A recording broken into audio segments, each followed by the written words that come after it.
لوگوں تمہاری عزتیں، تمہارے جان، تمہارے مال ایک دوسرے کے لیے حرام ہو گئے، کسی کی عزت پہ، کسی کے مال پہ، کسی کی جان پہ ہاتھ نہ ڈالنا۔ اور آخری جملہ ہے لا ترجعوا بعدی کفارا یضرب بعضکم رقاب بعض، دیکھو میرے بعد کافر نہ ہو جانا کہ ایک دوسرے کے گلے کاٹتے پھر رہے ہو، ایک دوسرے کے گلے کاٹتے پھرنا گویا میرے نبی کی نظر میں کافر ہو جانا ہے۔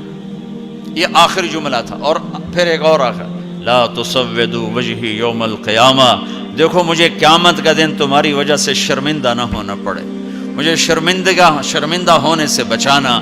یہ آپ کے خطبات کے آخری الفاظ ہیں۔ تو ایک تو اس کی تفصیل حج کیسے کرنا، وہ کتابیں موجود ہیں، سارے کو چھوٹے چھوٹے پمفلٹ موجود ہیں، آپ آسانی سے اس کو فالو کر سکتے ہیں۔ اور اگر اس میں کوئی اونچ نیچ ہو جاتی ہے تو مناب بکروں سے بھرا پڑا، ایک بکرا دے دو، دو دے دو، چار دے دو، 5 دے دو، جتنے مرضی دے دو، وہ ہو جائے گا۔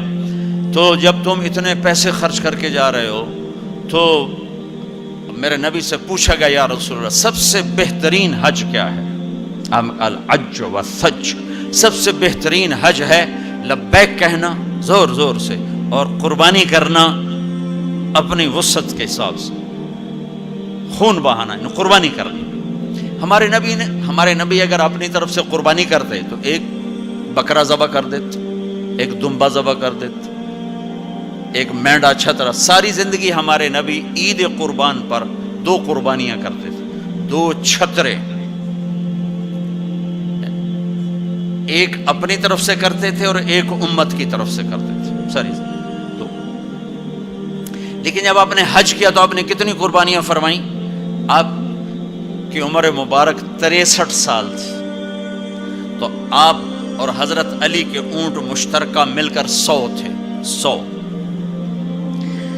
تو وہ 100 اونٹ میں سے آپ نے 63 اونٹ الگ کروا لیا، ہر سال کا ایک اونٹ، اور ایک اونٹ میں 7 قربانیاں ہوتی ہیں، ایک میں 7 ہوتی ہیں۔ پھر ان میں سے 5 کو الگ کیا، 5 میں سے ایک کو سامنے لایا گیا اور اس کو کھڑا کر کے آپ نے ذبح کیا، کھڑا کر اس کے یہاں یوں برچھا مارا یوں۔ تو یہاں تو جانور ہو، بکرا ہو، اونٹ ہو، جب اس کو برچھا لگتا ہے تو وہ شور میں جاتا ہے، کرتا ہے۔ لیکن جب وہ اس اونٹ کو لگا نبی کے ہاتھ سے برچھا تو اس کی خوشی سے ہائے نکلی، اور پیچھے جو اونٹ کھڑے تھے ان میں جنگ شروع ہو گئی۔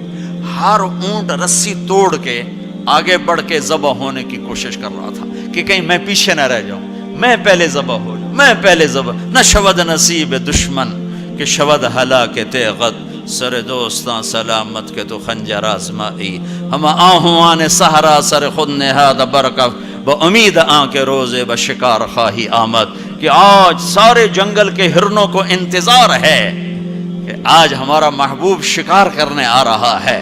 تو ہر ہرن گردن جھکا کے کھڑا ہے کہ میں ذبح ہو جاؤں، میں ذبح ہو جاؤں، میں ذبح ہو جاؤں۔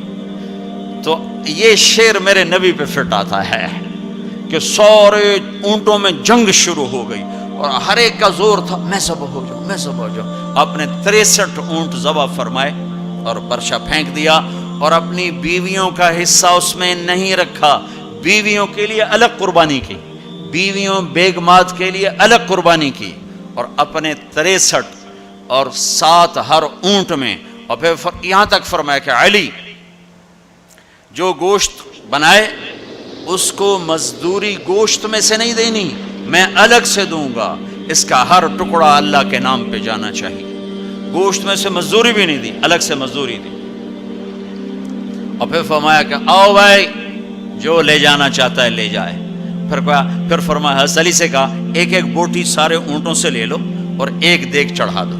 تو وہ ایک ایک بوٹی سارے اونٹوں سے لے کر دیگ چڑھائی، پھر آپ نے اس کے پکنے کا انتظار کیا۔ جب وہ تیار ہو گئی تو پھر آپ نے حضرت علی نے چند اور صحابہ نے مل کر اس کا گوشت کھایا، شوربہ پیا، اور پھر اس کے بعد آپ طواف زیارت کے لیے تشریف لے گئے۔ تو آپ مالدار لوگوں قربانی کرنا دل کھول کے، ماڑے ماڑے جانور نہ تلاش کرنا، بھائی سستا کڑا لبدا ہے، اللہ کے نام پہ لگانا۔ جھگی پھونک تماشا ویک ہماری پنجابی کی مثال ہے، لگا تو صحیح پھر دیکھ آتا کیسے ہے واپس۔ ایک صحابی ہیں ابو الدحداح، ایک آیت اتری من ذا الذی یقرض اللہ قرضا حسنا یضاعف له اضعافا کثیرا. تو وہ ایک انصاری صحابی نے آیت سنی, وہ بھاگے ابو الدہداء, ارے آج عجب آیت آئی ہے. کیا؟ کہ اللہ کہہ رہا کوئی ہے مجھے قرضہ دے میں واپس کروں کئی گنا کر کے. تو ابو الدہداء آئے دوڑے یا رسول اللہ کیا اللہ نے یہ کہا ہے کہ مجھے قرضہ دو میں واپس کروں؟ کہا یا رسول اللہ کو کیا ضرورت قرضہ مانگنے کی؟ کہ اللہ چاہتا ہے کہ اس کے بدلے اللہ تمہیں جنت دے. کہا اچھا اگر میں اللہ کے نام پہ دوں تو آپ وعدہ کرتے ہیں میری جنت کا؟ ہاں وعدہ. کہ میری بیوی کی جنت کا؟ کہاں وعدہ. کہ میرے بچوں کی جنت کا؟ کہا ابو دہداء تو زیادہ ہی مانگتا جا رہا ہے, پر تیرے بچوں کا بھی. کہا یا رسول اللہ ہاتھ بڑھائیں, میرے 2 باغ ہیں دونوں اللہ کے نام پہ صدقہ. ہم کہا نہیں ایک دے دو, ایک رکھ لو, ایک بچوں کے لیے رکھو, ایک اللہ کے نام پہ دو. کہا اچھا پھر میرا وہ باغ جس میں 600 کھجوریں ہیں وہ میں نے اللہ کو دے دیا. ہم کہا ٹھیک ہے جا تو تیرے بچے تیری بیوی جاؤ جنت. انہوں نے وہاں سے دوڑ لگائی اور باغ میں نہیں گئے, باہر کھڑے ہو گئے کہ کہیں اندر جا کے نیت نہ بدل جائے. جیسے یعنی لوگ سودے سے پھرتے ہیں, دوڑم سارے لٹو بنے ہوئے, 4 پیسے اوپر گیا سودے سے پھر گئے, 4 پیسے نیچے گیا سودے سے پھر گئے. جیسے ایمان اور زبان کا بول کوئی چیز ہی نہیں. پیسہ ہی خدا بناؤں گا, پیسے کے پیچھے ہی ایمان بھی بک رہا ہے, عزت بھی بک رہی ہے, غیرت بھی بک رہی ہے. میرے نبی نے فرمایا میرا امتی ہر گناہ کر سکتا ہے, ایک جھوٹ نہیں بول سکتا, ایک دھوکہ نہیں دے سکتا. سارا کراچی جھوٹ اور دھوکے کا. کراچی نہیں, میرا ملتان لے لو, لاہور, سندھ, بلوچستان لے لو, سرحد لے لو, جھوٹ جھوٹ جھوٹ, دھوکہ دھوکہ دھوکہ. میرا امتی ہر گناہ کر سکتا ہے, جھوٹ نہیں بول سکتا, دھوکہ نہیں دے سکتا. ساری تجارت سارا سب کچھ اس پہ آ چکا. تو آپ باہر کھڑے ہو گئے, کہنے گئے امت دہداء بیوی کو بلایا. کہا کیا ہوا؟ کہا باہر آؤ باہر آؤ باہر آؤ. کیوں؟ کہا باغ اللہ کو دے دیا. اچھا اس کے بدلے میں تیری میری بچوں کی جنت پکی ہو گئی. ان کا ربح البیع, مبارک ہو مبارک ہو, بڑا اچھا سودا کیا, بڑا اچھا سودا کیا, بڑا اچھا سودا کیا. تو بھائیو گن گن کے رکھنے کے شوق نہ کرو, لگانے کا شوق رکھو. اپنے اوپر بھی لگاؤ, اللہ روکتا نہیں. کماؤ حلال, حرام نہ ہو, جھوٹ نہ ہو, سود نہ ہو, خیانت نہ ہو, جوا نہ ہو, سٹا نہ ہو, ذخیرہ اندوزی نہ ہو. تم سارے تاجر, کراچی کے نہیں پورے پاکستان کے تاجر عبد الرحمن بن عوف کی جیب میں آ جاؤ. جیب میں عبد الرحمن بن عوف رضی اللہ عنہ جو 10 بڑے صحابہ میں ایک, آپ نے کہا ابو بکر جنتی, عمر جنتی, عثمان جنتی, علی جنتی, زبیر جنتی, طلحہ جنتی, سعد بن ابی وقاص جنتی, عبد الرحمن بن عوف جنتی, عبد الرحمن بن عوف, ابو عبیدہ بن جراح جنتی, سعید بن زید جنتی. یہ 10 ٹاپ 10 صحابہ ہیں, ان میں ایک عبد الرحمن ہے. جب ان کا انتقال ہوا تو 3 ارب 10 کروڑ 20 لاکھ دینار, اے کاغذ دے نوٹ نہیں, تو انہوں کہ میں بے وقوف بنا چھڑا سارے نے.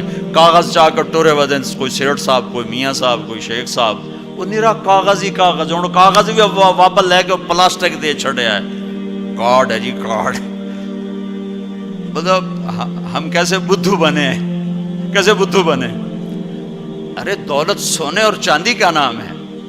یہ کاغذ پہ ڈالر باڑے چلے جاؤ, ڈالر بھی لے لو, پاؤنڈ بھی لے لو, جو جتنے مرضی باڑے چو لے لو. تمہیں بے وقوف بنایا ہے دنیا کے بنیوں نے, تمہیں کاغذ پکڑا دیا, تم سے جائیدادیں لے لی, اور پھر کاغذ بھی واپس لے کر تمہیں کارڈ پکڑا دیے. وہ فن لینڈ سے واپسی ہو رہی تھی تو وہ ہمیں بڑا کمرہ چاہیے تھا.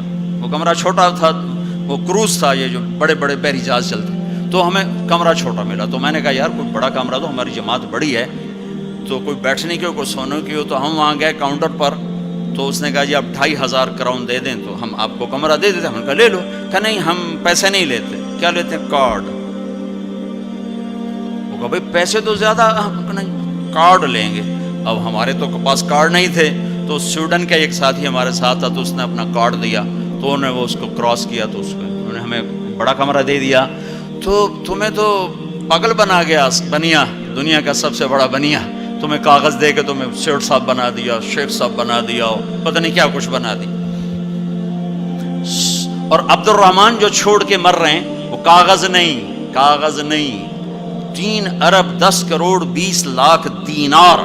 ایک دینار 4.5 ماشے کا ہوتا تھا، اور ایک ماشا میں نے سنار سے پوچھا کتنے کا ہوتا ہے، انہوں نے کہا 5,000 روپے کا ماشا چل رہا ہے. اب اس کو تم ضرب تقسیم کر کے دیکھ لو کہ عبد الرحمن کتنا چھوڑ کے دنیا سے تشریف لے گئے تھے.